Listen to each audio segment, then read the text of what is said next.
raining, raining in my eyes.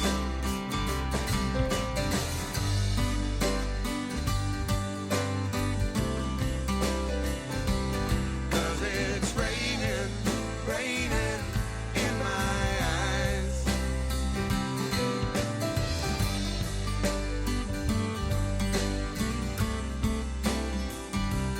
'Cause it's raining, raining in my eyes.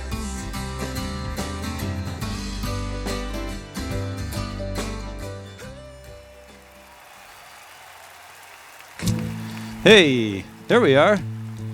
What's up, Dan? 'Cause it's raining in my eyes, yeah. Raining, raining, raining, raining, raining. How you doing, man? Dan just played that whole pre-show for us. I know. He It's was locked I did in the there. Whole thing locked in here. Yeah, we wouldn't let him. Hey, so we got this. A little announcement is Sure. That version of "Come and Find Me" that's the final version for the record. That's it. That's the what we album just heard. version. That's the first anybody has ever heard anything from the album in public. So right here on the right Wrecking here Room stage on here volume.com, Volume, exactly. in the Wrecking Room studio. That's great. Well, so for you guys joining us tonight who don't know Dan, Dan's long eclectic resume includes songwriter, recording artist, singer, voice actor, road warrior, and arts advocate. And you've got a million credits. You've been doing this for a long time. You're really well known from your years with Lowen and Navarro, 13 albums. That's how a lot of us got to know you in the AAA radio format. And we're just really psyched to have you here. Dan and I got to reconnect earlier last week with Chris Malley, bringing us together, our band leader over here, and we were able to play a gig. And then I think the first time we played was like 10 years ago or something. It's been about 10 years. Yeah. And we did that same gig that we did this past time. Yeah. And we did it the way we do it, which is we meet at the gig. No rehearsal. No rehearsal, and you have yet to blow it. You haven't done it yet. So well, I'll do it right now. So, No. This is the thing. I hunt far and wide for really talented players who bring their game, and it's been 100% of the time. Chris is fantastic. You're fantastic. Today, just for the first met time, Paul I'm McDaniel. meeting Paul McDaniel. Yes. And I'm because he's fabulous. You guys out there in internet land, it's gonna be a real slice. We had Lynn Keller the other night, who just walked She was in. fabulous. Yeah, we've had Tim Hockman before, who Right. played with us, and so it's really fun. Well, should we get into a song and just kind of get going, and then we can find out a little bit more about you and what you're up to now? And Absolutely. So- There's fun stuff going on, and we'll talk about that in a little minute. Great. Microphone's off for us in here.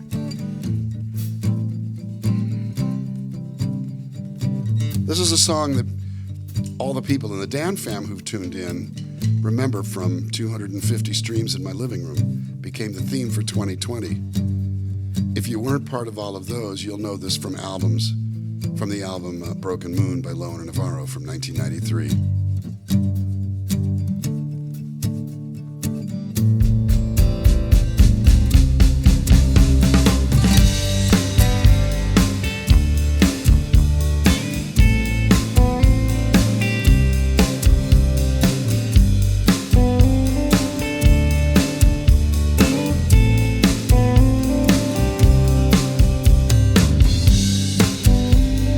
All is quiet tonight.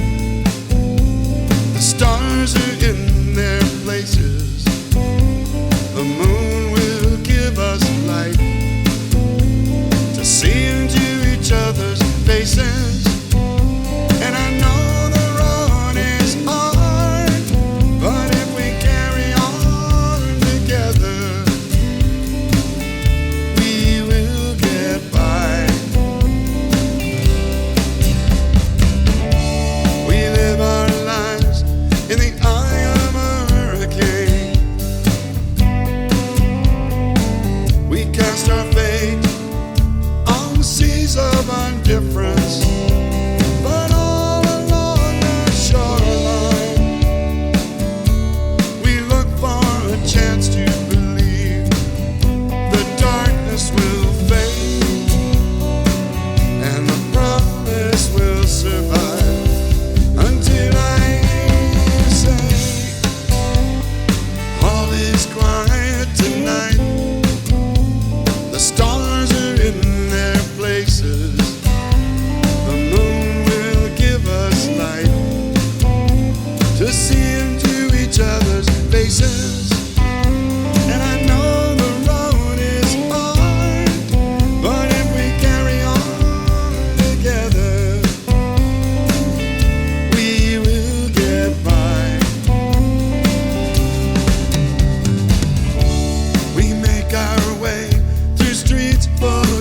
danger. We built up the walls to keep us inside, but oh, they keep us apart till we become the worst kind of stranger. Who stands with open arms and barricades the heart, but still I hear you say, all is quiet tonight. The stars are in their places. The moon will give us light to see into each other's faces. And I know the road is hard, but if we carry on together,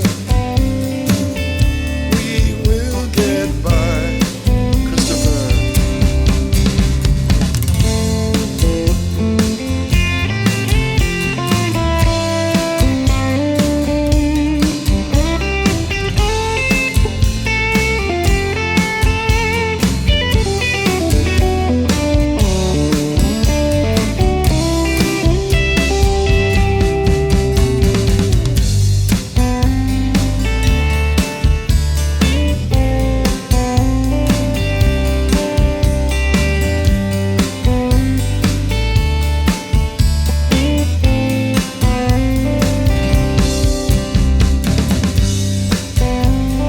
All is quiet tonight. The stars are in their places. The moon will give us light to see into each other's faces. And I know the road is hard, but if we carry on together, we will get by.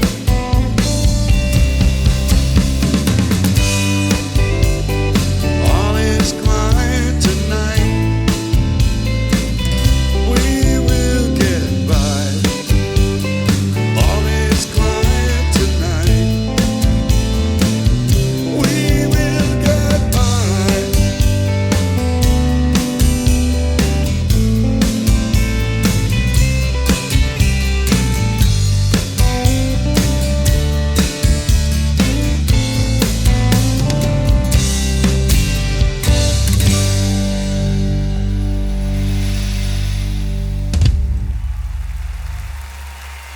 Thank you.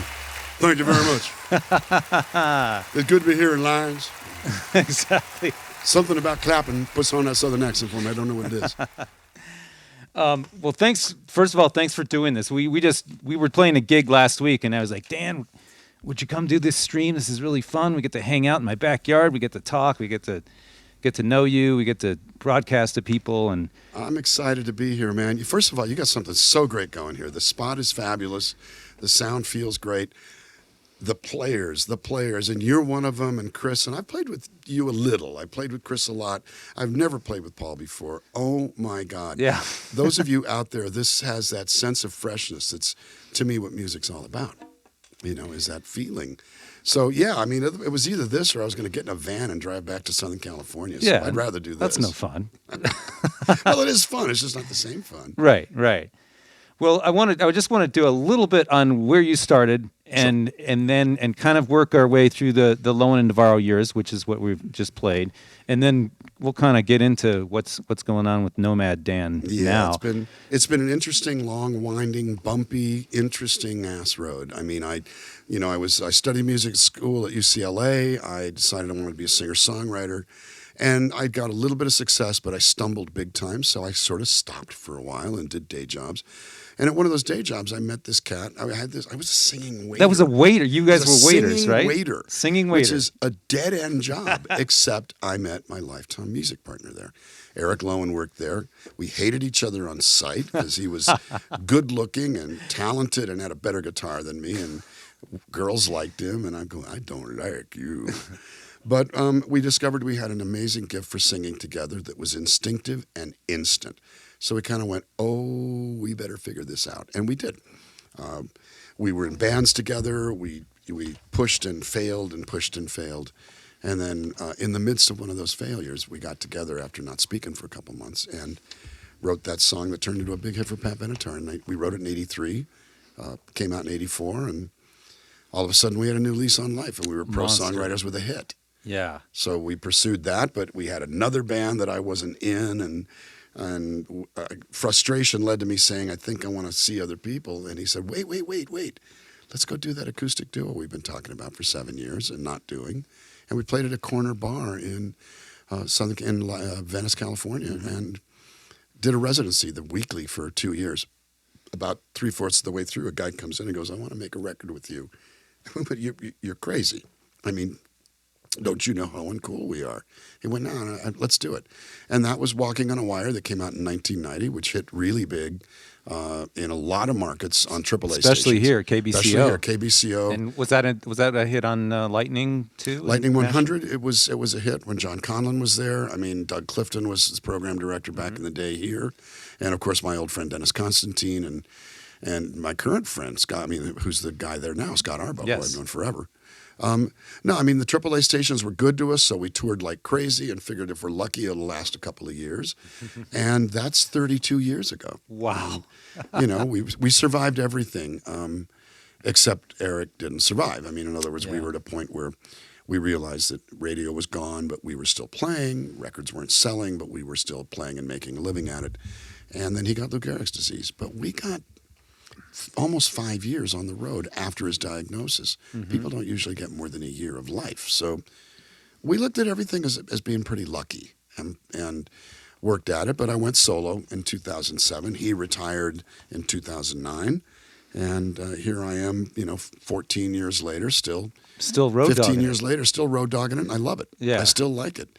The shutdown I use productively by streaming out to a brand new audience 250 times. Dan Fammers are on this. I see the names. People are here. Yeah, it's so great. When I hit the road, it was in a van, which I hadn't done since like 98. And I still like it. That's so great. I mean, you've done the whole thing. We're going to get into, you're a voice actor. You do all kinds of stuff. And you're back out on the road delivering the music to the people. This is what I've wanted to do since I was 9 years old. And I got it. That's really, I look at it, I mean, we've all had good times and bad times. I know musicians who've dealt with incredible misfortune, almost gotten the single out, or had the single and get it pulled, or the single hits, but they got fired from the band the week before. For every Lindsey Buckingham, there's a Pete Best. Yeah. And I just honor the fact that I get to do this, and I'll do it until I drop. It's as simple as that. Well, don't drop tonight. Not tonight. No, that would be, first of all, it'd be messy. Yeah, that would be messy. So we got to segue real quick to your new record, because we're going to play a song off your new record. Yes. So you guys did this in May? Was that, or you finished it? The album, I started the album in July of 2021 and did 13 days of recording with my old producer, Jim Scott, who had done all the early Low and Navarro records. Also, and back in the day, samples. He did the samples in 1991. Oh, wow. Okay. Zachary Richard and Whiskey Town back in, before Ryan Adams left. And engineered Tom Petty's Wildflowers and won a Grammy for that. He's a brilliant producer, engineer, mixer. And so I decided to go back to him. We did 13 days of tracking and some overdubs in July and August of last year. I went on the road. He got involved in other projects, and we picked it up in March. And in March and April, we finished the record in 12 more days, 25 days of recording, split over a pretty much 10-month period. And we're done, and it's done, and it's coming out. And I'm working. It's going to the pressing plant tomorrow. Wow! Here we go. And you did. The world premiere here, kids, was right here on the show. I don't know what else played because I wasn't listening, but Come and Find Me that you heard is the record version. That's the one. And you had a friend of ours, Jimmy Paxson, on the record? Yes, indeed. My buddy Jimmy Paxson played on 5 songs on it. Man, he's amazing. He's amazing. He's a good player, a good guy. Yeah. And I knew him from just playing with other people. When he was playing with Stevie Nicks, he was sitting in a lot with my buddy Steve Postel, and that's where I met him. I remember when he told me, I'm moving to Oklahoma City. Yeah. Like, so was that more recent? That was a year ago or something? About 2 years ago. It was 2019, I saw him at a David Crosby gig. Yeah.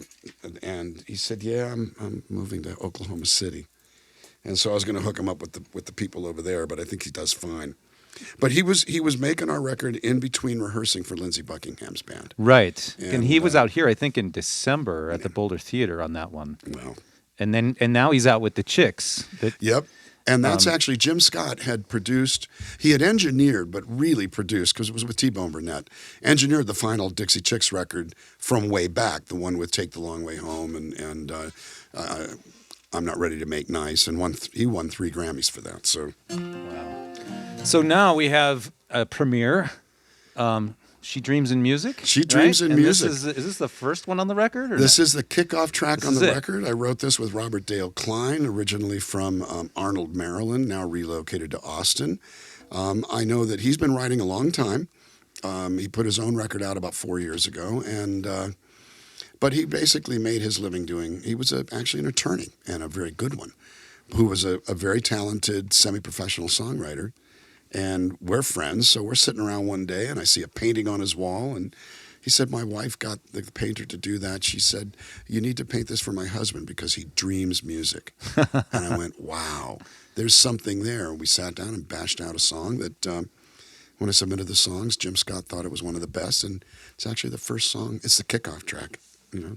Right on. Let's do it.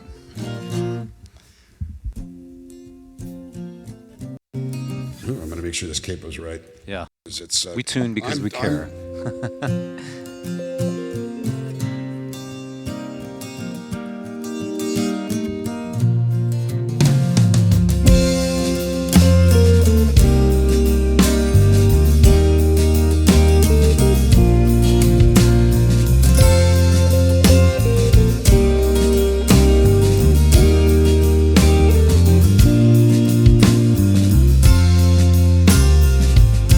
When the load is heavy and it's dragging me down, when I can't find my heading, too lost to be found, she leads me out of the darkness and calms my troubled mind with the magic and innocent wonder alive in her eyes. She dreams in music, she dances in laughter, glides on the wings of a dove, skips through the rain to the sun that comes after, lights up my world with her love.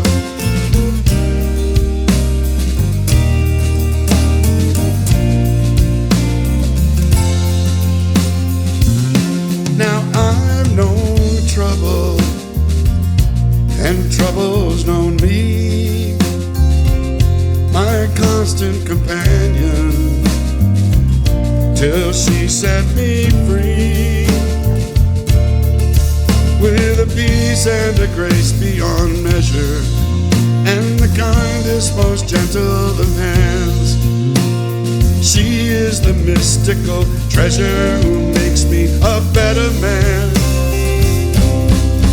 'Cause she dreams in music, she dances in laughter, glides on the wings of a dove, skips through the rain to the sun that comes after, lights up my world with her love.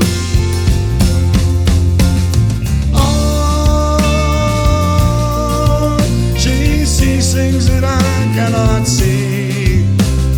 Oh, I don't know what it is that she sees in me.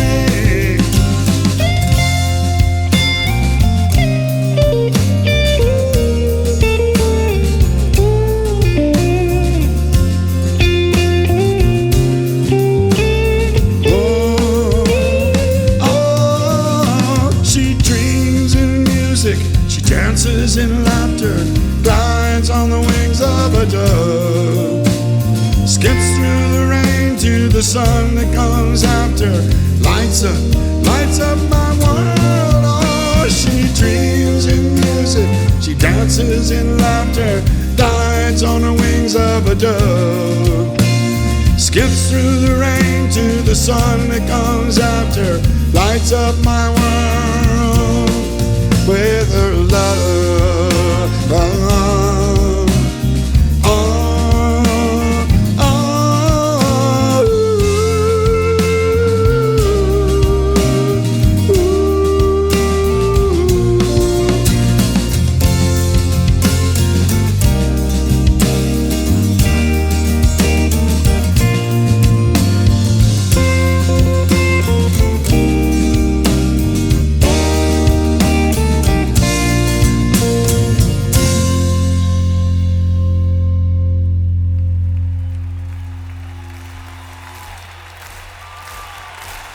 Thank you, Lions. Thank you very much. That's an awesome tune. So how did you come up with that tune? You know, it was inspired by that painting, and I said, you know, God, we should write a song called She Dreams in Music. And we kind of decided that we wanted to, I mean, dreaming in music is not necessarily logical, so she dances in laughter. I mean, not these direct connections. And then Bob went in the other room and wrote the whole darn chorus. Wow. And walked in, he goes, "What do you think?" And I went, "Yikes." So we're throwing ideas around, and my favorite is, I remember a second verse, well, "I've known trouble," and he just spouted back, blurted back, "And trouble's known me." I went, there we go. And it was that kind of thing. It was a game of ping pong, tossing ideas back and forth. He's a gifted writer. And I'm just real proud that this made the record the way that it did, and that he's moved to Nashville to try his hand at being a full-time songwriter. He can do it. He's really good. And you know, but I think it's, you know, I don't mean this in an immodest or in a pejorative way. It's probably his biggest cut ever. But the bottom line is he's got that skill set, and he's a great guy and easy to write with and easy to work with. So, you know, but it came about pretty naturally with me just staying at his house and hanging out. Wow, that's great. I also just wanted to touch on some of the co-writes that you've done in the past.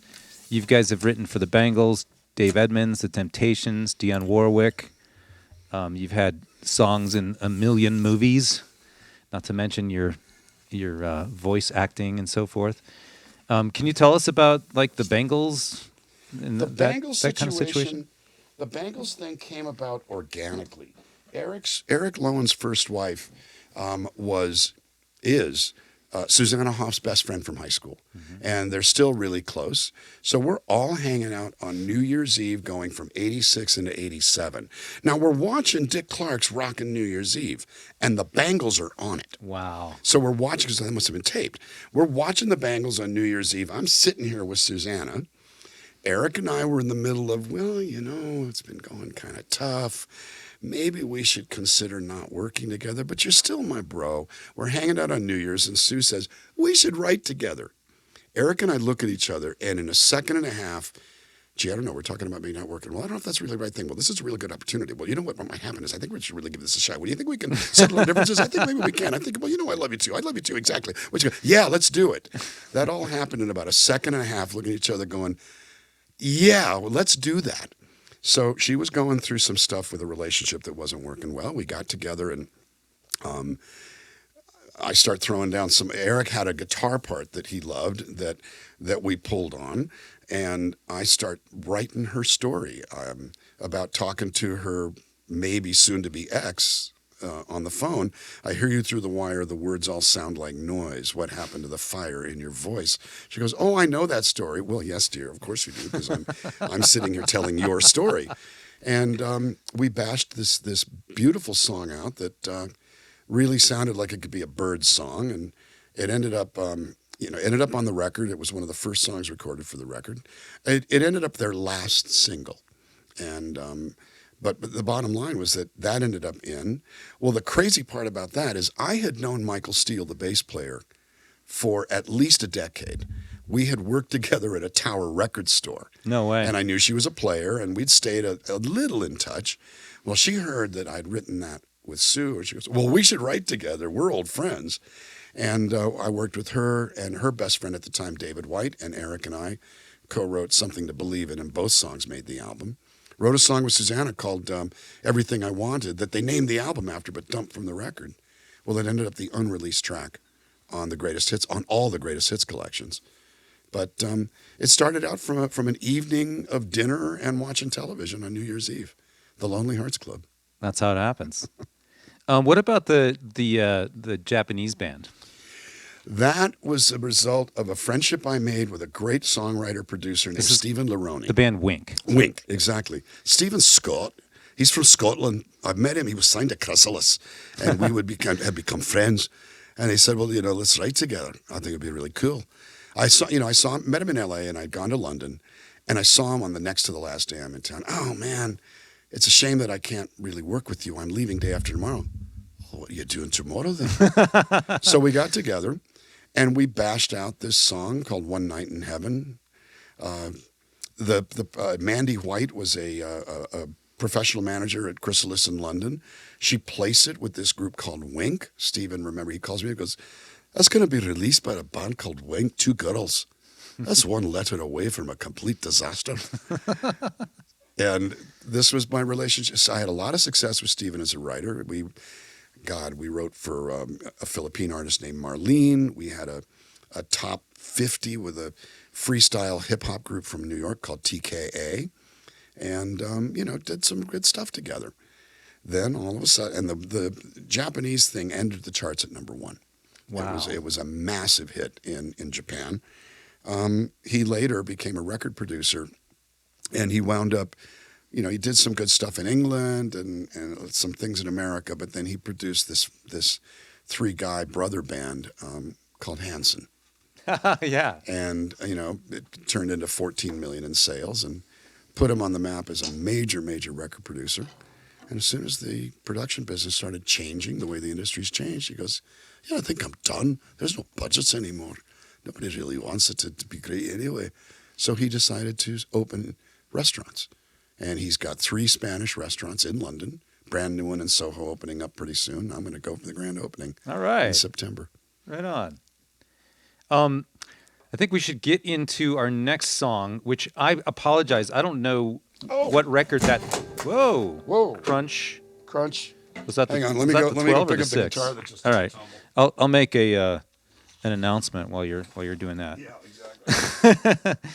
exactly. So besides being the great songwriter that Dan is, he appears in all kinds of movies and TV shows, whether it be The Simpsons or, a million different movies as a voice actor and a singer. And we were just playing last week, and then you were spending time in Colorado doing a bunch of gigs, and then you had to fly back because you got a phone call, and you got to be back in L.A. and to do... Was this a voiceover or was this a... This was a singing thing. A singing thing. I got a call. "Are you available?" Well, I have 2 days off. I'm supposed to drive 6 or 7 hours to Ridgeway for a show. Well, if you've got the time, we need you. You have to fly in on Monday and take a mandatory COVID test. And then on Tuesday, you'll do a session. Well, I've got to drive... The earlier I can get back on Tuesday, the better. Let's try to do the session at 8 a.m. They go, "Right, okay, you'll be on from 3 to 7 p.m. So I caught a 10 p.m. flight and flew back, but it was for Puss in Boots Part 2 that's coming at Christmas time. Okay. And I had done some guide vocals for Antonio Banderas, so basically they got me in then doing the backing parts. I think some of my stuff might have survived. I hope it did. But the bottom line was I flew all day, took a COVID test, then worked for, really, it was supposed to be a 3-hour session. It turned into a 5-hour session, which just means I get paid a little And then more. raced to the airport. And then raced to the airport, flew back, landed at Denver at 1:15, drove to the place I was staying at Littleton, got there at 2:30, and up the next morning out at 8 o'clock to drive 7 hours to Ridgeway because they're working on US 50 and it's only one lane for a while. Wow. But that's dedication, man. You're doing it. We appreciate it. It's what I love and what I want to do. So, well, let's talk about Circling the Drain. That's our next song, right? It is. I'm going to tune up real quick while I'm doing this. This song was generated from just a little noodling around on a D tuning. It's actually, I use a cut capo that creates instant dadgad. And the instant. It's you put it in water and stir it around and Well, in other words, it uses a capo to create the tuning, so you don't have to change the tuning on the guitar. You can use standard fingerings and end up with. Everybody thinks you're a genius, and you're just going clip. It's good. But my friend Deborah Holland, who I've known for many years, saw it, and she goes, "Is that a song?" I said, "No, I'm just kind of fooling around." She goes, "Can I do something to that?" Now, Deborah is currently part of a 3-voice like folk supergroup with Wendy Waldman and Sid Bullens called the Refugees. But she had been in the 80s in a band called Animal Logic. Animal Logic basically was 2 guys, a bass player and a drummer, who said, "We want a singer and a songwriter so we can back her and have a band." And they found her, and they said, "You're going to be our singer and our writer." And the band was Stanley Clark on bass and Stuart Copeland on drums. No way. So she got grabbed from obscurity and became the lead singer, main writer of Animal Logic with Stanley Clark and Stuart Copeland. So she's wonderful. And so she wrote this thing and said, I got this idea for a song called "Circling the Drain." And I went, whoa, Deborah, that's a really horrible title. She goes, no. I'm sitting there going, why don't you just write it, slash your wrists or death in a parking ticket. But then she sent me what she was thinking, and it's a pretty positive statement about if we're all on our way out, then how we spend our time is what matters. And that's the main thing. Amen.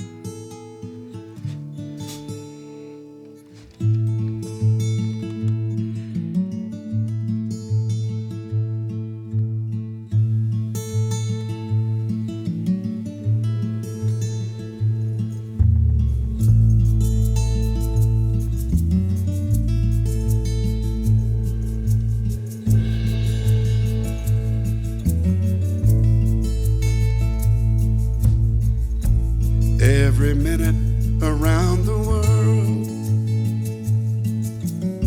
250 babies born, some with a silver spoon, some with a belly full of dreams.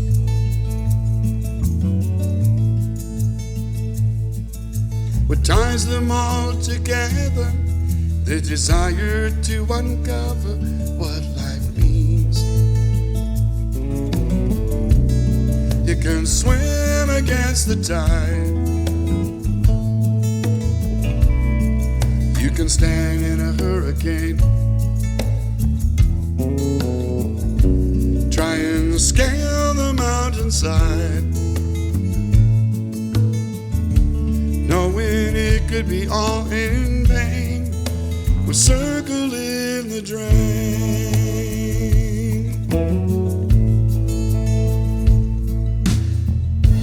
There are times you're flying high, and all the pieces lock in place. You're on a gambler's roll, you got the golden touch, all right.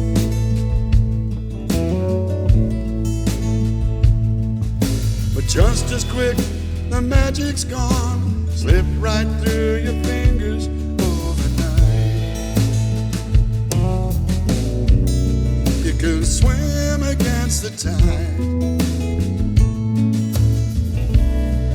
you can stand in a hurricane, try and scale a mountainside,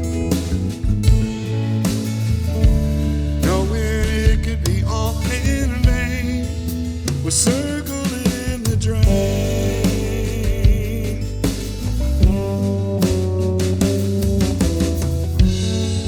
You can try so hard, you're spinning.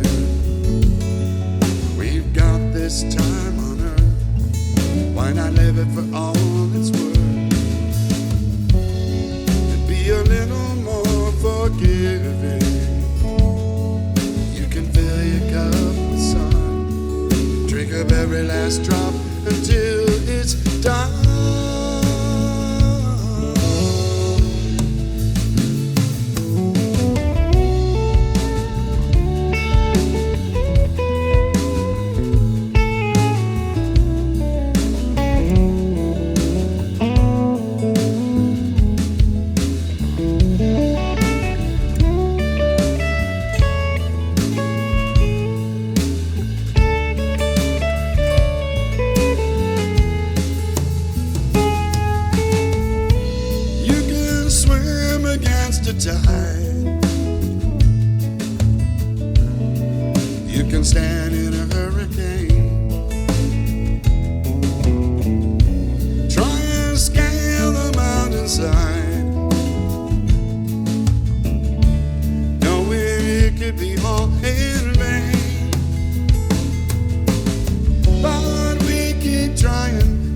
the same. We're circling the drain.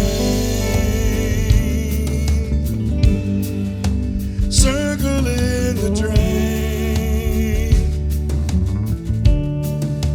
Circling the drain. Circling the drain.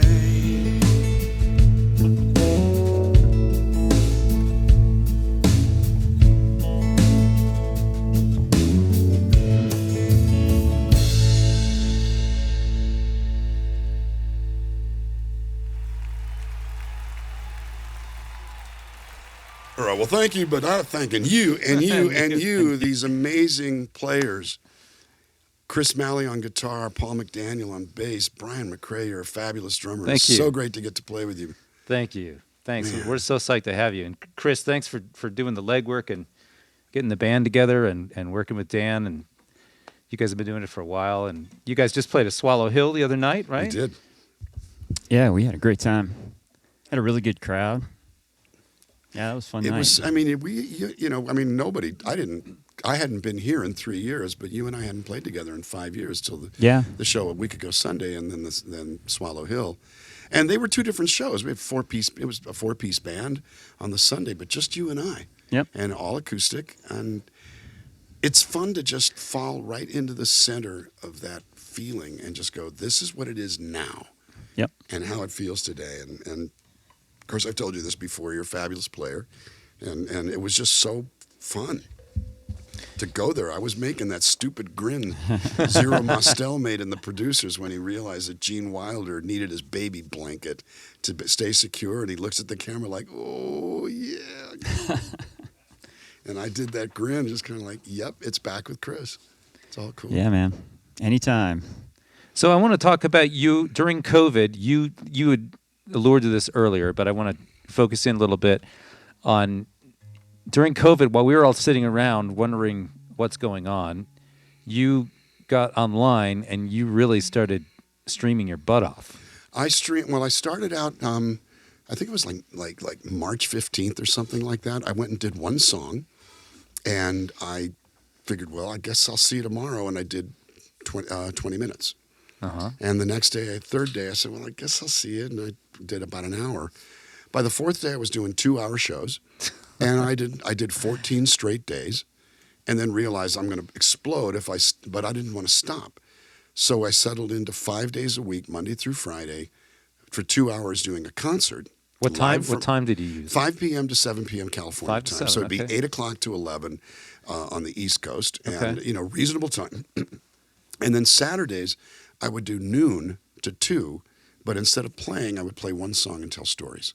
Oh, nice. About how this record was written, or how, the tour experiences, like playing at the Rock Island in Denver and the sound system didn't show up and the promoter didn't bring the money, and, just war stories and horror stories that were fun. And so I had to start mixing it up, so I did every album in order. Today I'll do Walking on a Wire and do that. And then I started doing requests, and I started doing covers, and I started doing only songs that were no heartbreak songs. That was only 2 songs. And but basically mixed it up until I sort of, about a month and a half in, told the audience, send me your 15-song set. Let's hear what you think you want to hear. You set the order. I will. And everybody, some people were going, well, here's 20 songs, play whatever you want. No, I'm cutting it off at 15. You decide the order. And people were tuning in kind of going, wow, we never thought of the songs in this order. Oh my gosh, we haven't heard that in a while. And I allowed to do one cover that I didn't know. So I'd go on ultimateguitar.com and learn the charts, and spend all. And it started. One person said, I want you to do 6 John Prine songs, and I'd only knew one of them. Uh-huh. So I had to learn them. Now the thing is that person who asked for it has hosted 11 house concerts in her backyard in Minnesota that I've done. So I wasn't about to say, no, you can't do it. Sorry, that's not the rules. But I finally did have to tuck it in. But we ended up doing, I think, 175 of those. Wow. And it was just so much fun to, tonight's the Brian McRae set. He's got all the rockers. And got the rockers tonight, it had a character, and people kind of tuned in to go, we don't know what's going to happen. Let's see what's going to happen. And you have a fan club called the Dan. What are they called? The Dan Fam, and they found the TM symbol on the I think it's option 2 on the keyboard. So it's Dan Fam TN TM. That's been run by a woman named Deb Ewing, and I'm a member, but I don't run it. It's their club, not mine. I'm just I'm the device. Which is another way of saying I'm a tool. But basically, it's and people made friends with each other, which no one was able to do the old-fashioned way, and so it really turned into something. I'm still, they still gather, and I'm recognizing names going by. There are a lot of people on the stream right now, watching that. Yeah, so we're streaming out to the host, which is volume.com tonight on my channel, the Wreckingroom channel. And then we're streaming out to Facebook, and then through Facebook, it's going out to the... I shared it to my page, to my profile, and to the Dan Fam. Cool. And of course, I think later I'm going to put it up on YouTube when I get a copy of this. Wanted to keep it sort of simple now, and everybody's here, and I'm watching hearts going by, Feels good. Yeah, the folks on Volume are putting up the emojis. Right. And thanks, Deb Ewing everybody. Deb Ewing just busted me on... You're the tool. So, can you tell us about Come Around a little bit? Our next item up for business. Come Around is actually... Ooh, it's out of tune. Let me get this together. I'm using the Polytune. Something changed. All right, who's got a question for Dan in the volume pages? Oh, I got to go down here a little further. Read it. Songs from the Corona Zone. Uncle Al 56. Oh, I know Al. Yeah, a bunch of folks on there that I haven't seen before. So Come Around was an old song.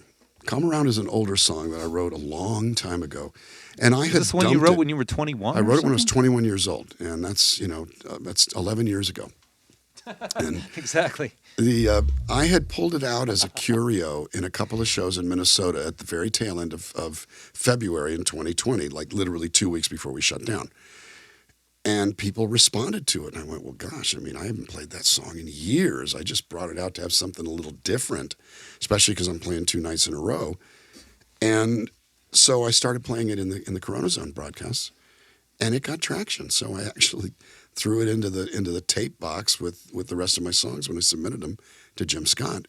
And he goes, let's do that one. And, if you don't know its underpinnings, I was 21 years old when I wrote it. I hear the 21-year-old in some of the lyrics. It was a time of searching and longing for the right situation and making a lot of bad choices. As we all did. And I followed one particular emotional train wreck down the rabbit hole and tried real hard to make it work. And I won't say I was perfect, but it was definitely, it's what happens when you're younger and you respond to certain things and not necessarily all the smartest things in the world. So, and actually that was a particular person. I wrote 26 songs about her. Wow. 3 of which I've recorded now. Most of the others are never going to see the light of day. But that's what I said about Come Around. So it just became some. It finally came around. Let me make sure I'm in tune. Sure.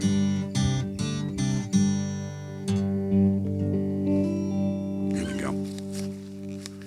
So it found a home. And like I say, I hear the 21-year-old. They kind of make me cringe, except for the fact that I'll just admit flat out I meant them then. I recognize who that guy was.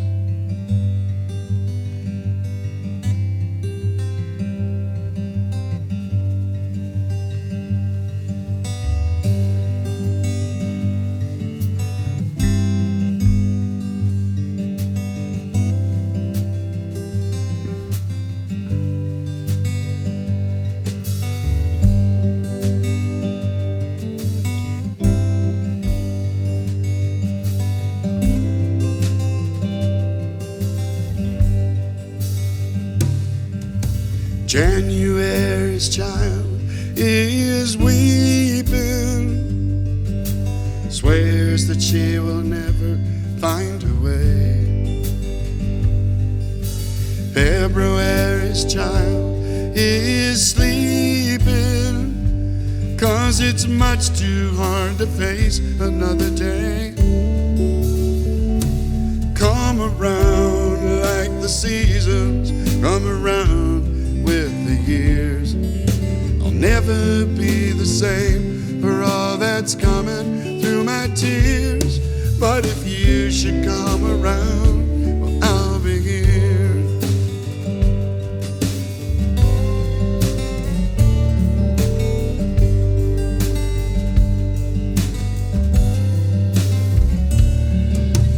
March's child is lost in a daydream, doesn't want to think of where she's been. April sets the young one on to traveling, seems as good a time as any to begin again. Come around like the seasons come around with the years. I'll never be the same for all that's coming through my tears. But if you should come around, well, I'll be here.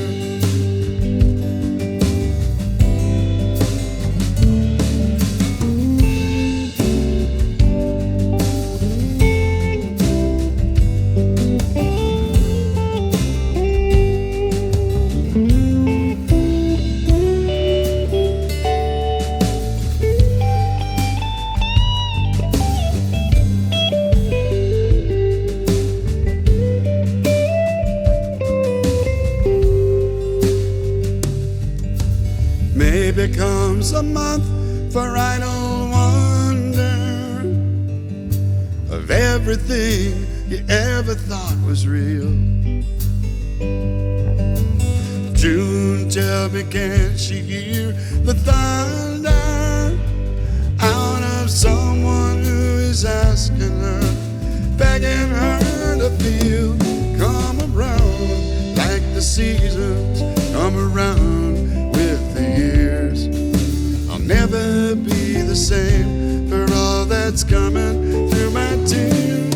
But if you should come around, well, I'll be here.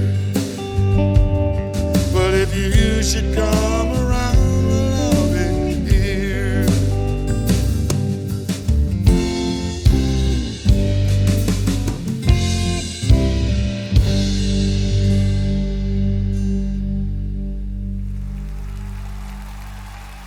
That's nice. That's Chris Malley on the guitar over there. Paul McDaniel on the bass, and Brian McRae. All here call from him our little Bam Bam. cozy Bam place Bam in Brian Lions McKay Cove. on the- Yeah, McRae on the that's drums. my nickname actually. Is it really? Bam I love Bam. it. Yeah, Eben calls me Bam Bam from next door. So you've also or some people know and other people don't know that you are fluent in Spanish, and you part of your session singing career is about singing sessions on Yep. Spanish tunes. Can you tell us It's about that a been- little bit? Well, I started out doing jingle work. Can you Viva give us la some vida con alegría, una tecate, ayoero y siempre. I did hundreds of Spanish commercials when I first started out doing that work. It was already, this was after We Belong came out. I started doing that work, which was good because when the royalties dipped on We Belong, that supplemented it. I moved into some voiceover work in Spanish. I then moved into some film work and sang on a lot of records. I'd done 8 albums as a backing singer with Luis Miguel on his albums. And that by itself, I'm just sitting there going, this guy's like the biggest star in Latin America. And what am I doing here? But it was a job, and I could do it. So it was kind of weird for a little bit. So it's been something that I've done as a sideline, but it does pay the bills and pays other bills and gets me my health insurance. I kind of morphed into movie work in English in 2000, and that's where that came from. Uh-huh. And then an old girlfriend of mine calls me up one day and says, hey, how would you like to do noise voices on an animated series? And what do you mean noise voices? Well, like, if there's this restaurant scene, you're going to sit there and go, with 4 other actors.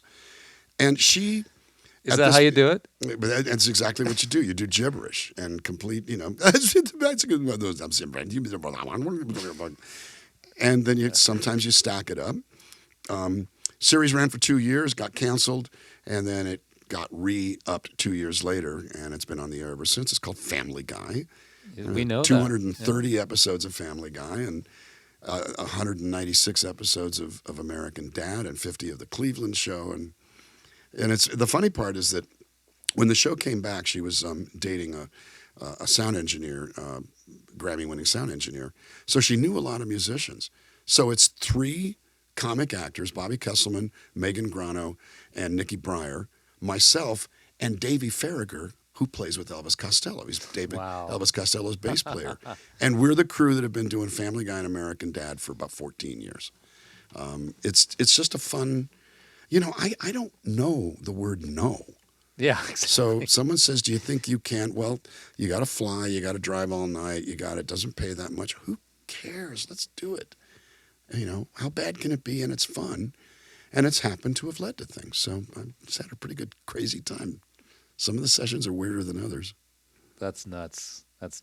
My craziest was, one of my craziest was, I got hired to do 8 sessions over time impersonating Javier Bardem for Pirates of the Caribbean 5. I auditioned for it. I won it because he's $10,000 a day and first class airfares from Spain and a 5-star hotel. I do it for, much less. For much less. SAG day rate and lunch money, And so I had to listen to him and find the spot in my mouth and in my throat and make the face. And he would look at some guy and it'd be the back of his head because they were changing dialogue. I will walk in this boy's shoes. I remember when they all went down, but you say that they were seamen, but no, they were pirates. Pirates. Someone says, do it. I try. I do it. And it's led to me realizing that, you can, if you can imagine it, you can probably do it. And when you're doing that, are you watching the picture? In that case, I was. Because it was a picture of the back of his head, and you were like looking at the. But I would also see when the side of his head, this boy, and then they cut to the back of his head, like, I will rock in this boy's shoes, and cop it. And I watched the movie, and they used about a third of it, but they used some of it, and it's just a weird way to make a crazy living. Do you make all kinds of animated faces when you're in there? I've seen some voice actors, and they're all like, raw, Well, the reason is that sometimes, especially when you're trying to redirect the sounds into the chamber of your mask, of your mouth and all of that, sometimes you have to change how you do the thing. And so right now well, you guys are watching on television. How are you doing? It's all like that. When I did the Book of Life, I played this ogre named Chacal. And my first line was I hate bullfighters. I hate everyone. I found out later I replaced the director's voice. But, I auditioned for it, and I got it, and it's just, the Dan fam hears about this. But I still don't believe I get to do this. I can't believe I'm in a room with these great musicians getting to play songs, So, but I got to say, I don't mean to be naive, and I don't mean to be disingenuous. I know that I'm a professional, but if I ever lose the sense of wonder and joy at what I do, it's over. Mm-hmm. So I don't do anything I don't want to do, and I enjoy what I do and the people I do it with, and that's my secret. If you want a secret. Awesome. Well, we're lucky to have you here, and I want to talk about our next song, Bulletproof Heart. Well, maybe we don't want to talk about it. Maybe we just want to play it. But there's probably no song I've ever written that came from a more real, heartfelt place of difficulty. The short version of the story is I had an 18-year friendship with a most incredibly beautiful woman who was my pal, and I started sensing that I was let's just say slipping into a form of an abyss, and my feelings for her were changing, and we were getting closer and closer, but I never thought it would ever turn into anything. And one fateful night, when she gave me a ride back to a club I played in her inherited Mercedes S600. Can you say that again? Inherited Her father had passed away. She said, my dad gave me this limousine. I mean, S600 is a massive the big car. one. That's the big one. Exactly. And the windows are all smoked. All of that stuff. Yeah. And she said, the windows are bulletproof. Oh, I bet. And I went, well, come on. She goes, no, you probably bought it from a drug dealer in Florida. She rolls the windows down, and they were 3/4 of an inch thick. Oh, my God. They were truly bulletproof windows. So something happens for mere minutes, and I float out of the car saying, God, I need to write a song about making out with you in your bulletproof car. Wow. Wait a minute. Okay. Wow. And then I started. And I started writing these ideas down, put it in the form of a dream, because it was a dream. And it did not reach critical mass, let's just say. We spent several years. She kind of disappeared for a while. Mm-hmm. She's my friend again, and that part's good. She always knew the song was about her. But, the Nashville saying, at least you got a good song out of it, that's never been any solace. But in this particular case, I can feel what it felt like. And I know that some of the images are a little sharper than I've ever drawn, because I lived every word of this. And it's probably my favorite song I've ever written. Awesome. This is Dan Navarro on volume.com/Wreckingroom channel. And thanks for coming down. And this is Bulletproof Heart.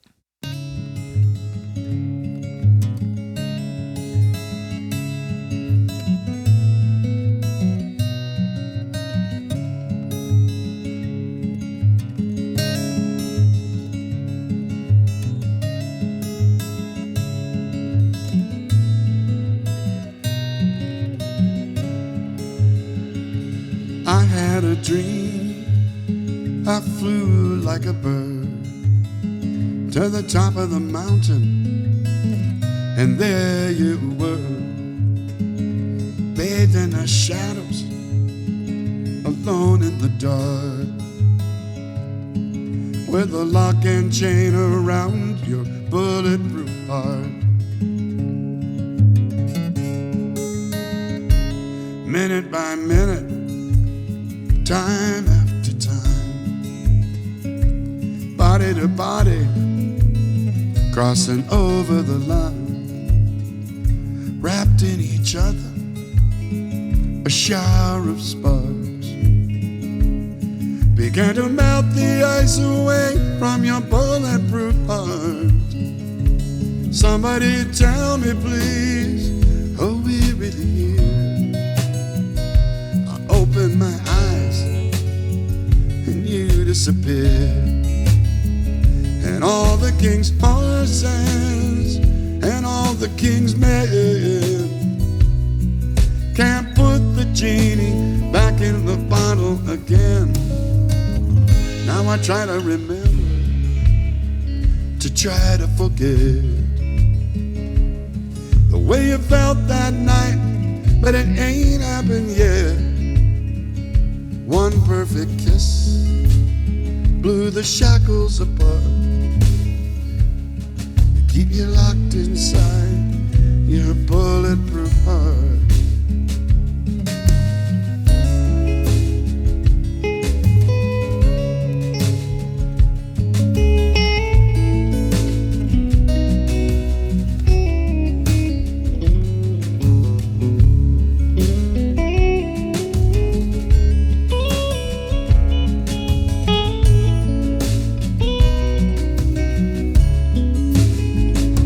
Somebody please tell me please what's happening here.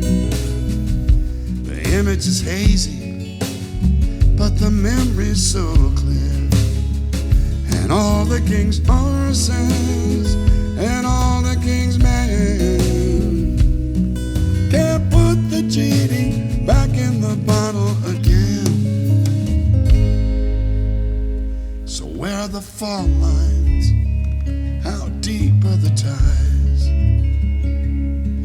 Can I ever touch the fire I see in your eyes? We can fall together, or we'll fall apart, but I cannot fall away from your bulletproof heart. Your bulletproof heart.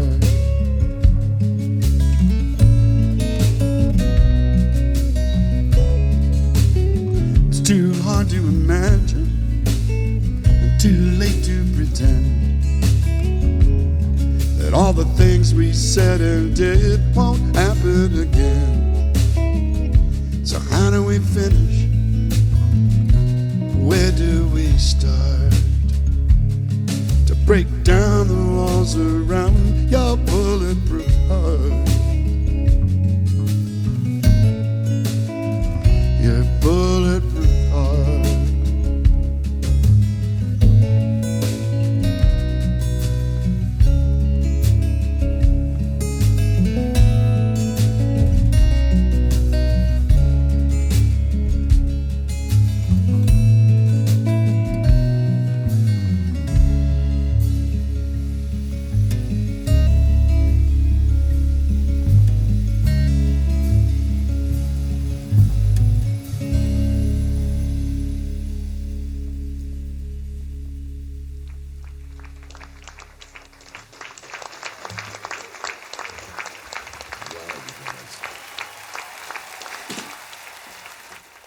That was great. I remember that song. We played that like many, many years ago, right? Many years ago. That song was written in 2011, so it's been a while. So, but going from there to Rose in the Window, is that on the new record? Or Rose is on the new record, and it's one of the standouts. It's a little bit of a different approach for me because it has better chords than I usually write. But the lyric, I was sent a lyric by Preston Sturges, who is a screenwriter, novelist under the name P.G. Sturges. He's the son of the famed film director Preston Sturges from the 40s, and a very talented songwriter in his own right. Eric Lowen, my late partner, had written with him a lot. I never had. So he sent me a lyric 2 years ago, almost 3 years ago, and it was a cut above and a conceivably dark tale of somebody kind of trying to settle into fulfillment, and it hasn't been working.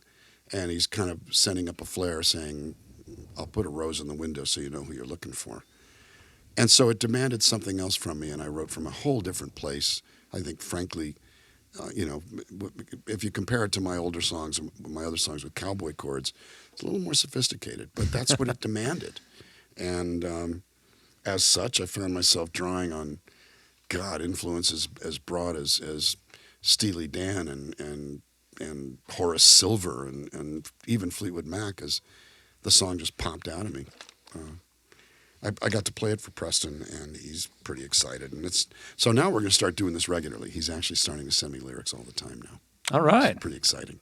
So this album comes out in August. August is that 26th. Right? Release date is August 26th. Okay. Going to the pressing plant tomorrow. And so everyone here is listening to the premiere. Correct.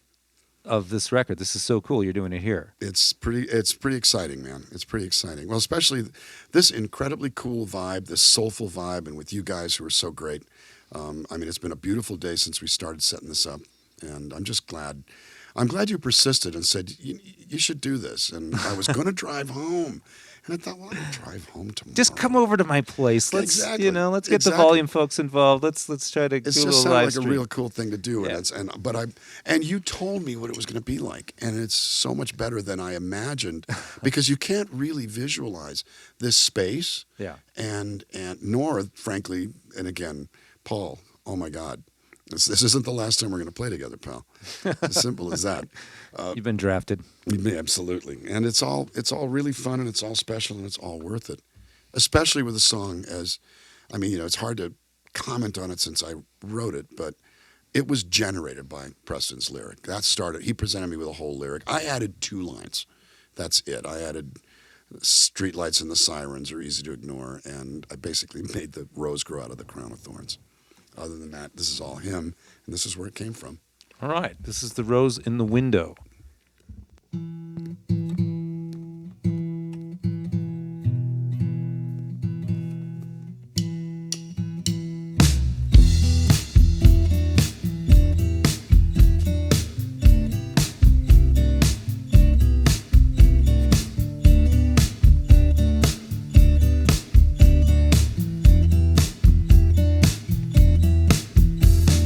Give up my sadness, I promise.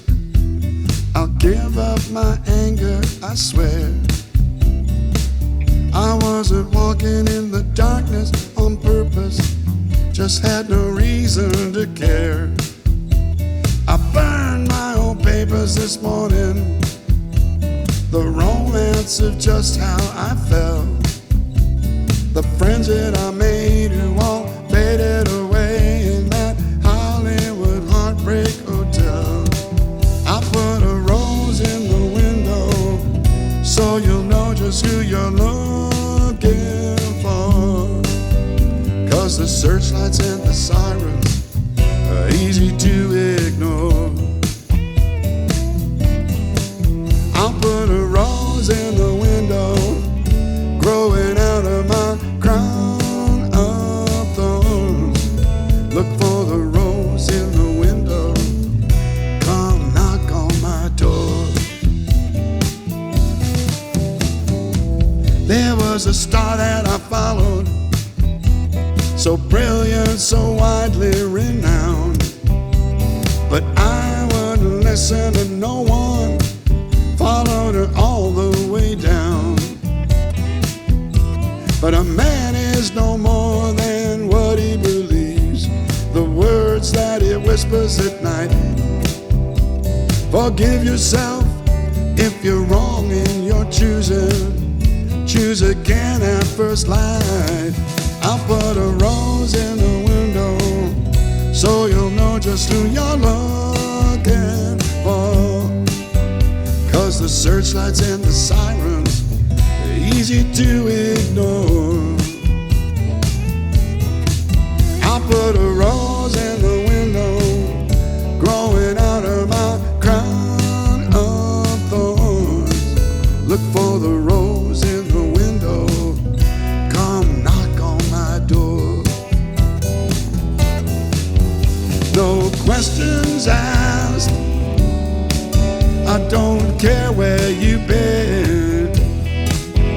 Come knock on my door, and I'll be yours again. Yeah, yeah, yeah.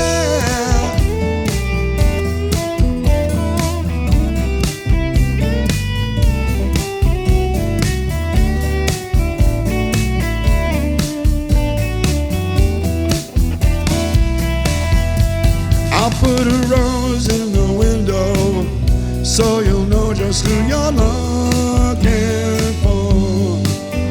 'Cause the searchlights and the sirens are easy to ignore. I'll put a rose in the window, growing out of my crown of thorns. Look for the rose in the window, come knock on my door. Knock on my door. I'll put a rose in the window, come knock on my door.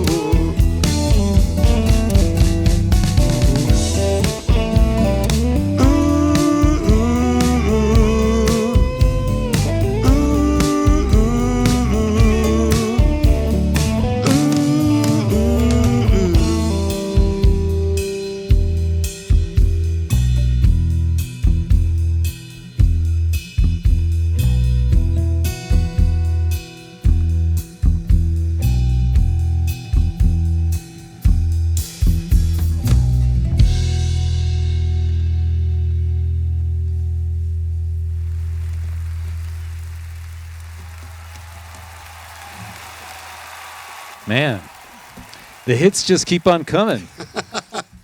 Well, that Preston can spin a tale, can't he? Wow. But you can put it into a song, so. Well, you know, I mean, songs are miniatures. They're miniature dramas. They're miniature comedies. And it's a way to tell a story without having to deal with a whole bunch of extra stuff so you can keep it real focused. I've grown up loving songs.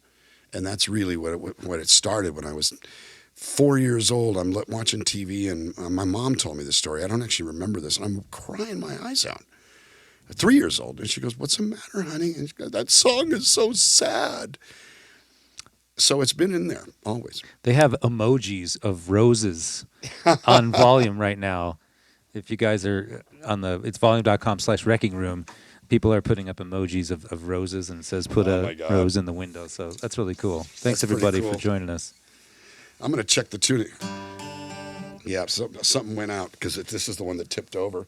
We'll try not to take too long to do that, but Oh, that's all right. it's good. Thank God there's a good tuner here. We tune because we care. So you are also known as Nomad Dan, who decided to.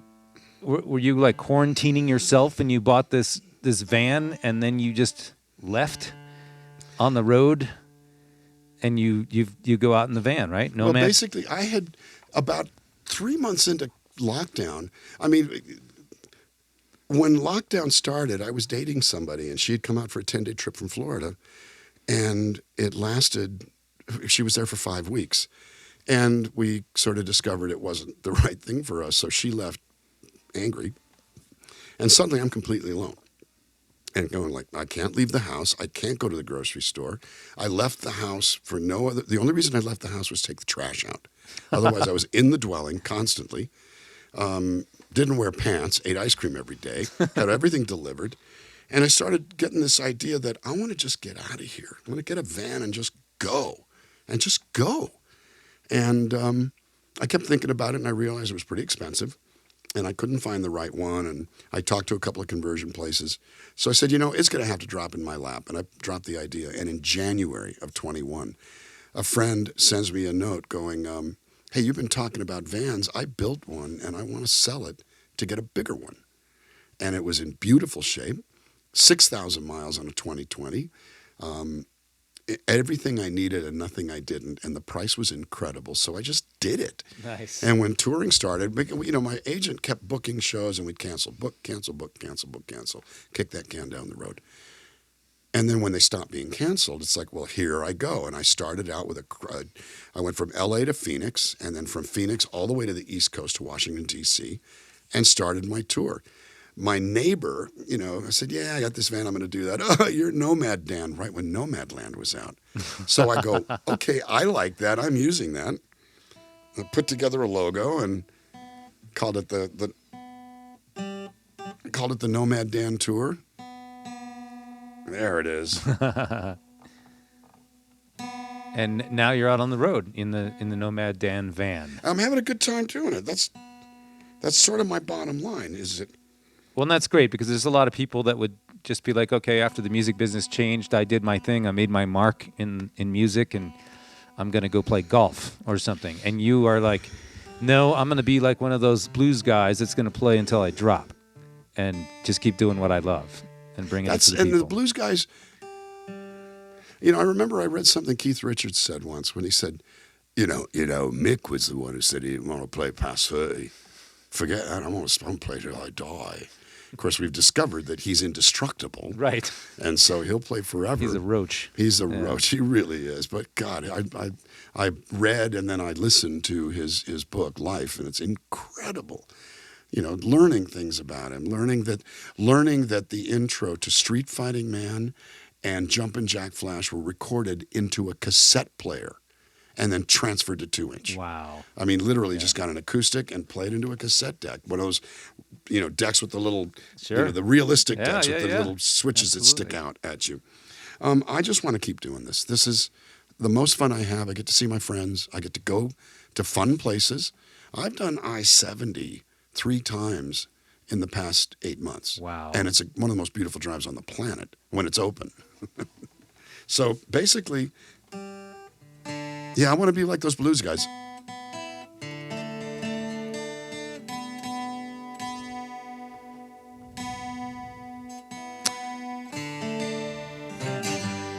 Thank you. Reason, because that's also the song that's coming is from that perspective.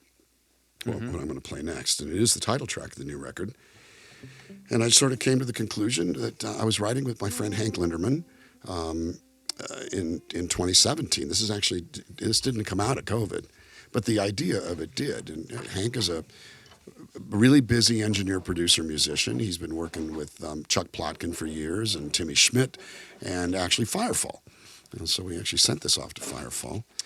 Last couple of years, he's been running for Congress in the 2nd District in Kentucky as a Democrat, which means he's getting whooped. But he's going for it. I give him credit for that. And Paul, just a little, note there. And that's actually, I think, a capo thing.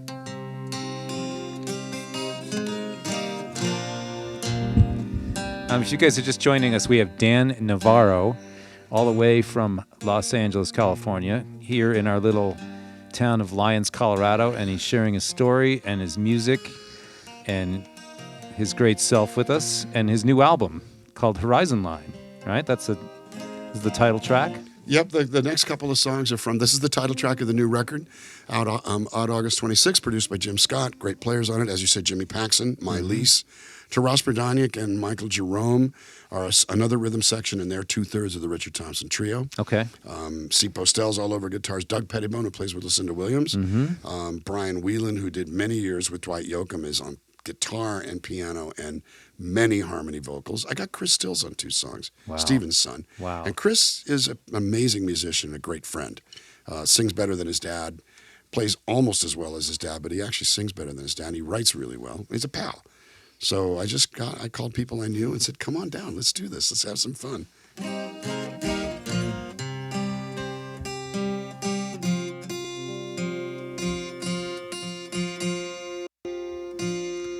I hope we get close here. Is that pretty good? Let's go.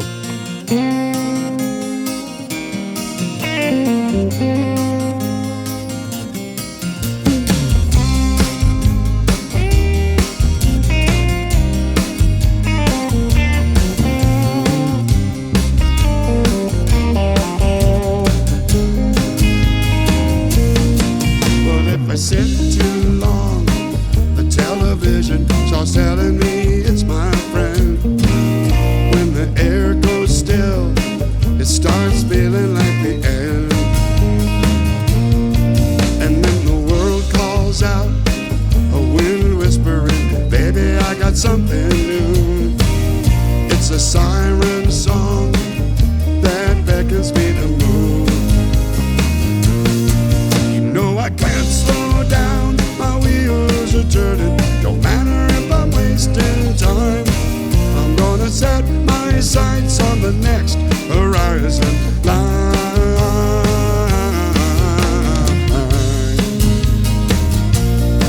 Well, I've been chasing dreams like they were oxygen, feeding me as fires at night.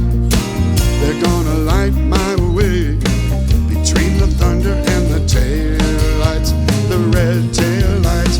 I can't slow down, my wheels are turning. No matter if I'm wasting time, I'm gonna set my sights on the next horizon line. Yeah, the past is gone, but I'm still learning. Ain't hanging on a dollar sign. I'm gonna set my sights on the next horizon line.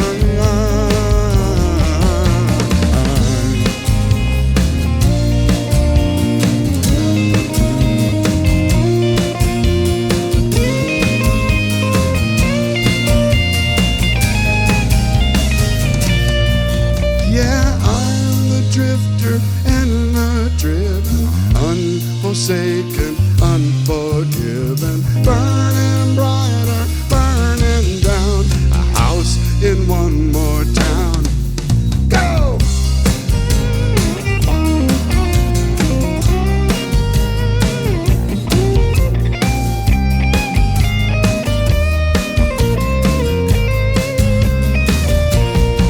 Well, there's a clear blue sky out there waiting on this mountain's uphill climb, and the cold black clouds that are tracking me will fall behind, so far behind. I can't slow down, my wheels are spinning. Don't matter if I'm wasting time, I'm gonna set my sights on the next horizon line.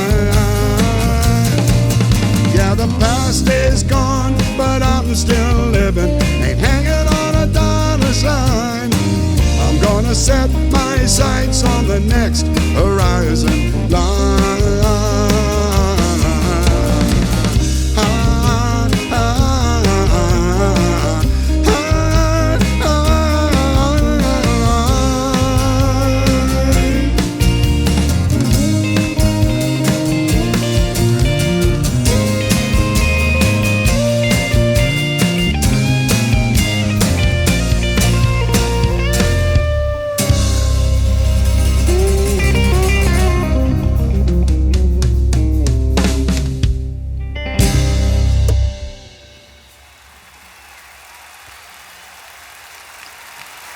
is a good record, Dan. Can we just say this is a good record? Thank you. I feel really, really good about it. As good, if not better than anything I've ever done.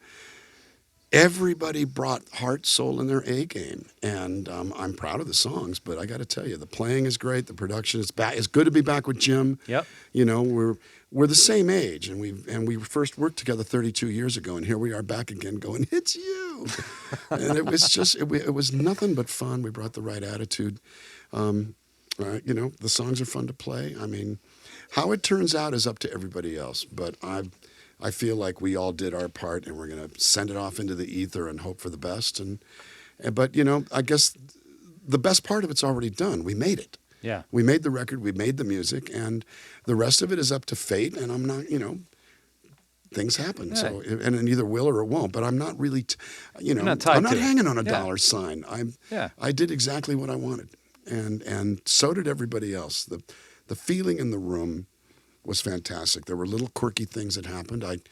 I wound up working with a couple of singers who I've been doing Spanish sessions with for 30 years. And I needed a couple of people for Come and Find Me, and I called Carlos Murguia and Leila Hoyle from Peru, and they nailed it. And I'm sitting there going, wait a minute, Jim, Carlos is a world-class B3 player. So he's on Come and Find Me and She Dreams in Music. And, you know, there are a couple of really great piano players playing organ on it. Carlos is a B3 player. He knows how to do he's pulling drawbars constantly and using the second menu to go, and little licks that real organ players play. It was fantastic. And I've known him 30 years. We've never made a record together for ourselves. I did it for, you know, Luis Miguel and Roberto Carlos and Julio Iglesias and stuff like that. But well, next time you come back, there's a lonely C3 there. The C3 is pretty cool. That's you know, I was kind of hoping after I heard this new record, I was like, man, isn't the only difference with the C3 the case? It's just the case, yeah. It's the case of different wood. Keep people from looking at the women's legs. The B3 was the band model that had and so that one, it, you know, just keeps everything polite, but it's the same guts and sounds great. And so next time we'll do that. We'll do that, or I'll bring him with me. He's got his own record out doing R&B and a fabulous singer and a songwriter. And like I said, we just did. We're the two of us are three people singing on "Father of the Bride" that just hit HBO. We're in the wedding band singing. Oh my God. No, I think it's Yo No Sé Mañana is one of the songs. But my favorite was myself and Carlos Murguia and Tiki Pasillas singing Get Lucky by Daft Punk, but Spanish wedding band style. We're up all night to get lucky. We're up all night to get lucky. We're up all night to get lucky. And they didn't credit it to us. They credited it to the Mr. B combo. Kind of chafed my saddle a little bit, but we made sure it was on the IMDb correctly. Oh, that's good. Yeah. That's good. Can you tell us a little bit about Tar Pit? That's on the new record as well, right? Tar Pit came from, well, you know, I think it's common knowledge among the people who know me and my work that Break My Heart, you'll get a song written about you. And I had been invited to get involved with somebody who, let's just say, rescinded the invitation abruptly and early, essentially, you know, calling the game on account of rain. Oh, by the way, a little thing flashed by. Avalanche won. The Avalanche won, ladies and gentlemen. Colorado Avalanche has won the Stanley Cup. Yes. Heard it here second, but it just flashed by my screen. And so I wrote 3 songs about that situation: Oklahoma Skies, Sleep Tonight. And one is poignant about what I missed. The other is a little on the like, I'm feeling kind of sorry for myself. And then I gotta make sure I'm in tune. The other one, this one, which came from let's just say, angrier place. All right.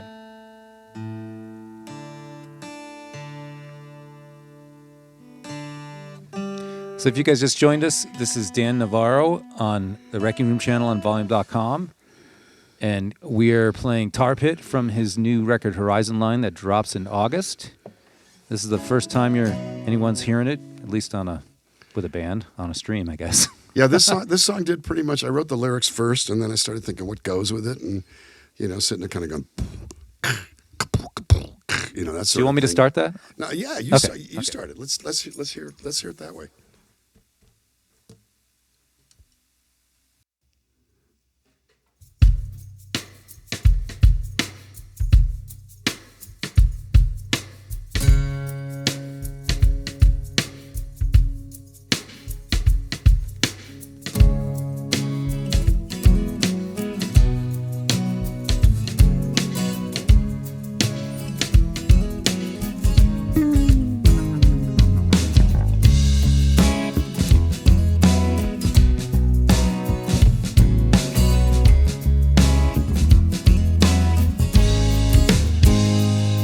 Spent a long, long time walking out in the desert. Hadn't seen another soul for a while. My heart was dry and I didn't know better than to ever disbelieve my eyes. Then I saw it out in the distance, cool blue behind the misty gray. I knew right then, with God as my witness, the water could wash me away. I stepped into a tar pit, water looked real, cool and inviting like I wanted to feel. Stepped into a tar pit, pulling me down, swallowed me up without a sound. I stepped into a tar pit, tar pit, tar pit. Mile after mile, dragging the weight of the world, had me crawling down on my knees. My mind played tricks and I couldn't see the line between redemption and reality. Then I feasted my eyes on a shimmering vision. It was beauty like I'd never seen. I lost my mind to the cool apparition. The siren was calling me. Stepped into a tar pit, water looked real, cool and inviting like I wanted to feel. Stepped into a tar pit, pulling me down, swallowed me up without a sound. I stepped into a tar pit, water looked real, cool and inviting like I wanted to feel. Stepped into a tar pit, pulling me down, swallowed me up without a sound. Stepped into a tar pit, tar pit, tar pit. Yeah.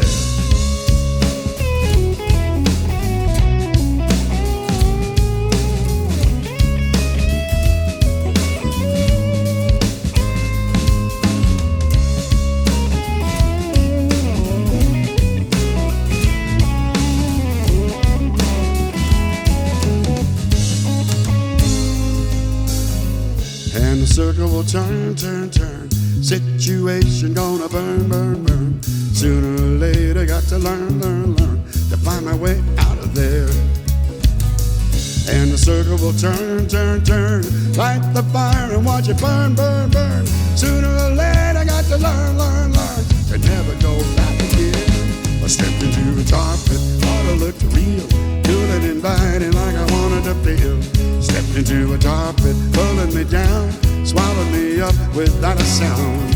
I stepped into a tar pit, water looked real, cool and inviting like I wanted to feel. Stepped into a tar pit, pulling me down, swallowed me up without a sound. Stepped into a tar pit, tar pit, tar pit. Stepped into a tar pit, tar pit, tar pit. Stepped into a tar pit, tar pit, tar pit. Yeah, stepped into a tar pit, tar pit, tar pit.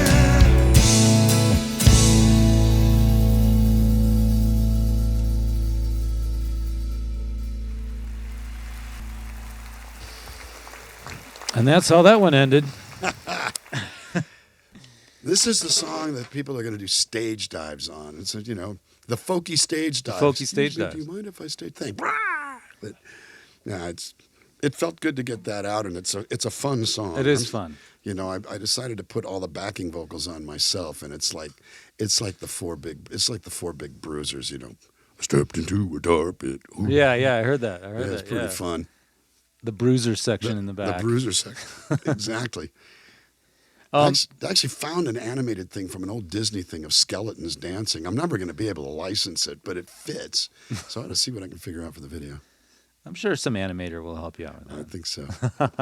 Well, we're kind of winding up a little bit. We're down to our last couple songs, and first of all, but you're big in the folk world. You go around to all the folk festivals in the Nomad Dan van, And do you have anything coming up that you want to plug as far as besides the new record? Well, I'm going to be playing the Falcon Ridge Folk Festival in Goshen, Connecticut, July 29th through 30th. Okay. July 30th, 31st.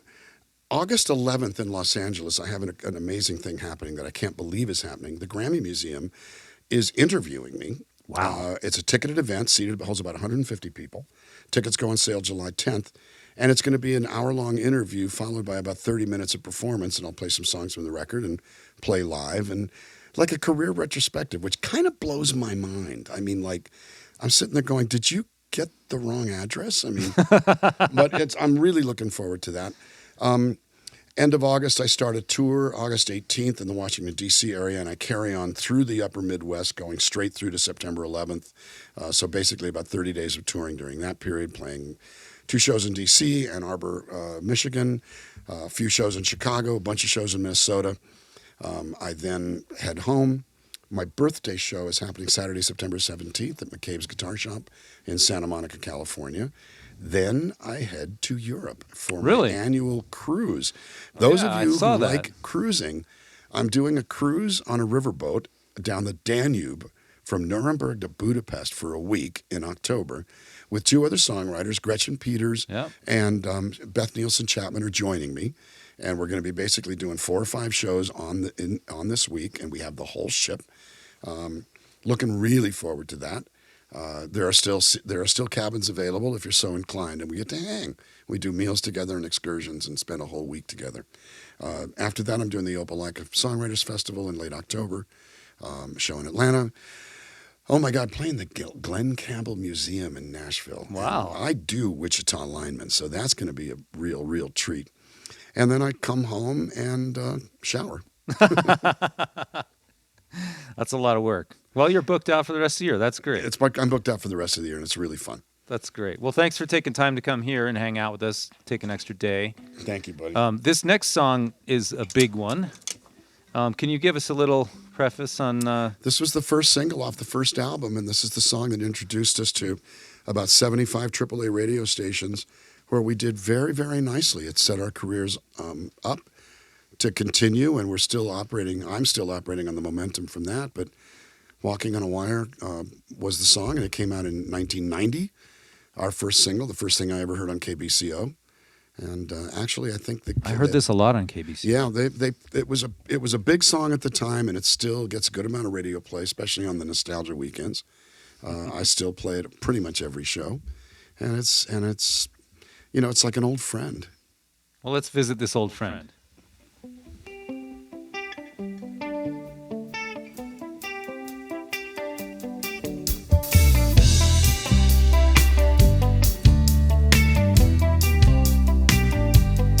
Don't waste your breath.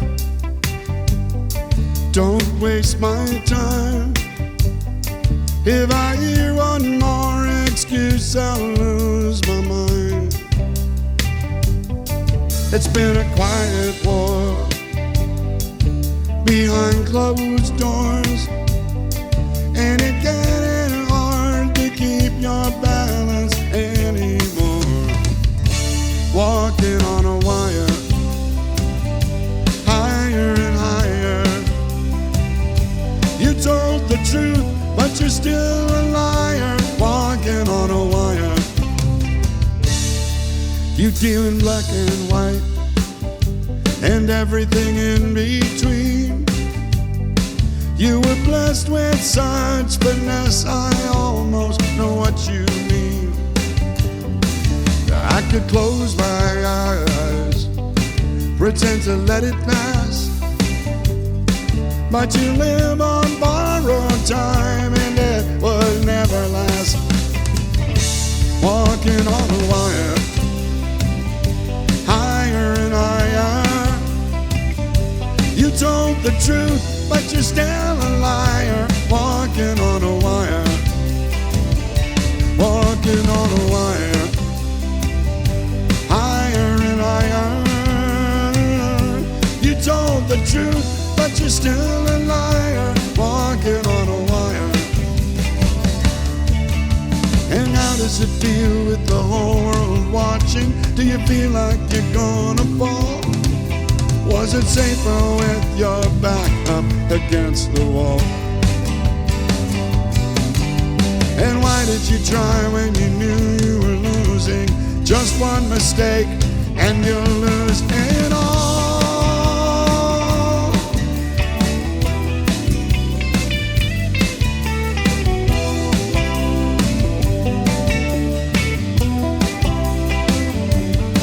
Don't waste your breath.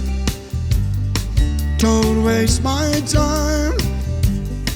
If I hear one more excuse, I'm gonna lose my mind. Walking on a wire, higher and higher. You told the truth, but you're still a liar. Walking on a wire, walking on a wire, higher and higher. You told the truth, but you're still a liar. Walking on a wire.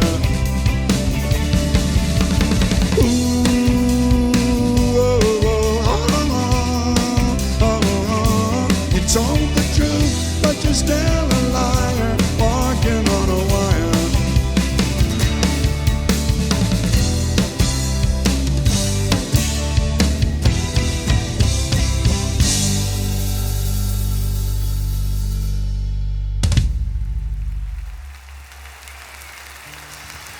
That's a great tune.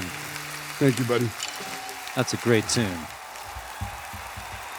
Well, I guess we're kind of running out of time here, huh? Time, exactly.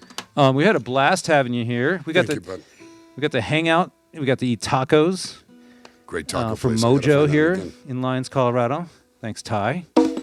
And Chris, Malley, thank you for being our band leader today and this week. Paul McDaniel. Always great. Enough said about Paul McDaniel. Thank you so much. Thank Yeah, no you so kidding. much. Thanks A real so much, pleasure to Dan. play with you, my brother. Man. Hope we get to do it again. No, we're going to. And Dan is going to be getting back in the Dan van and headed back to somewhere to do some movie something. Well, I'm not sure where. I'm supposed to go back home, but there's a possibility I may have to quotes, finger quotes, have to go to Albuquerque to do a part of a mariachi singer in a television series on camera. Yikes. I mean, I got a face for radio, but they...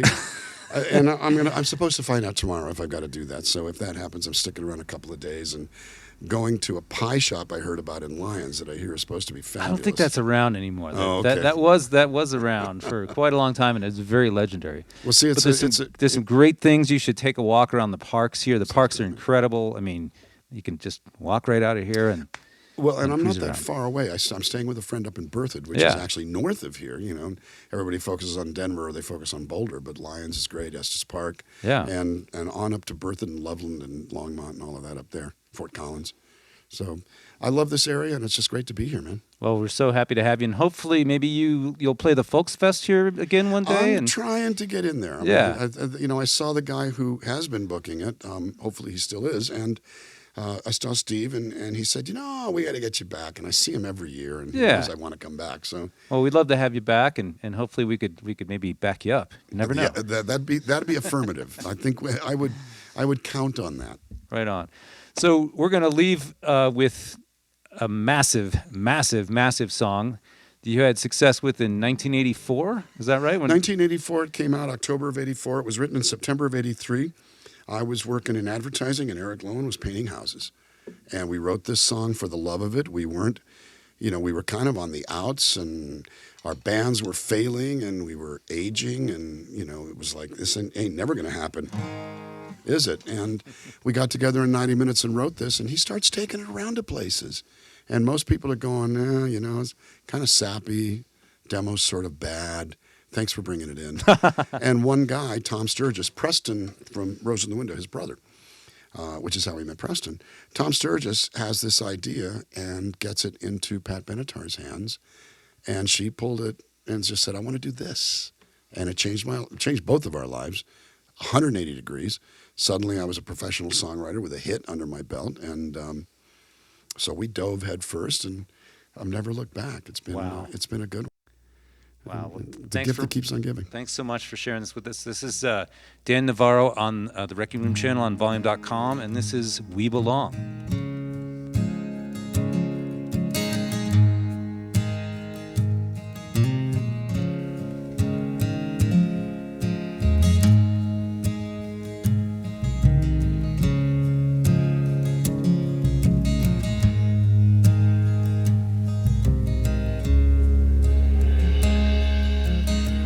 20 times I tried to tell you, 20 times I cried alone. Always I'm surprised how well you cut my feelings to the bone. Don't wanna leave you really, just wanna break the ice. Do I look silly to you when I yield to your advice? When you say we belong to the light, we belong to the thunder, we belong to the sound of the words we've both fallen under. Whatever we deny or embrace, for worse or for better, we belong, we belong, we belong together.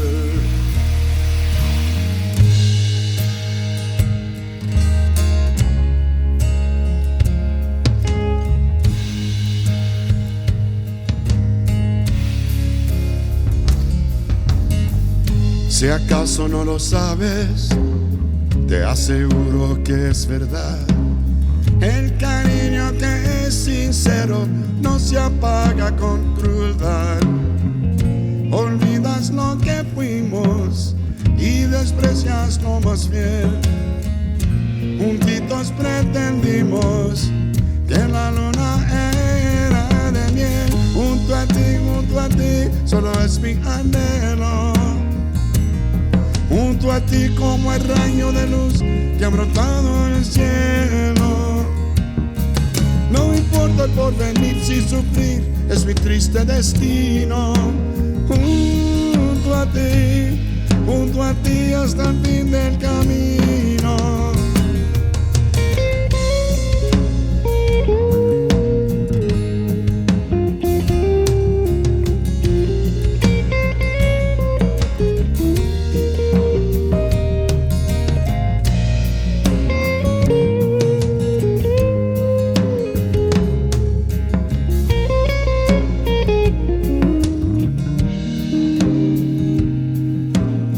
Close your eyes and try to sleep now.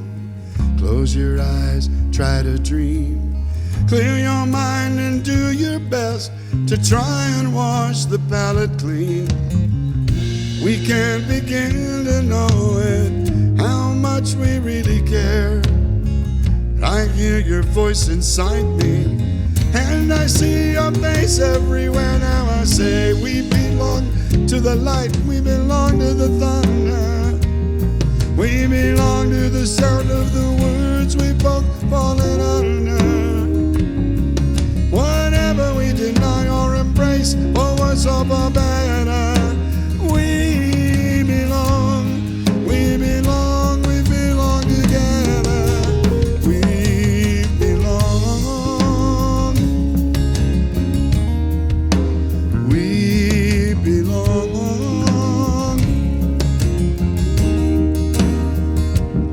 Whatever we deny or embrace, we belong. We belong. We belong.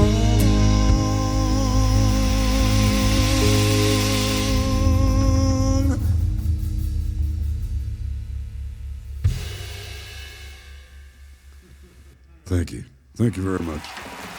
Thanks, Dan. Oh, man. Thanks for you, spending Brian. the evening with us. Brian McRae on drums, Chris Malley on guitar, Paul McDaniel on bass. Oh, my God. Thank you so much. Thanks to everybody at volume.com for sponsoring this room and helping the show happen. Thanks to all the people on volume.com and the whole Dan fan crew. And enjoy your drive back to wherever you're going next. Well, Berthoud for at least a day, Okay. and then either Albuquerque or Rancho Mirage. Right on. Okay. Well, we'll see everybody next time. See you, Thanks, everybody. Dan. Thank you all for coming, everybody. Thanks so much for checking in.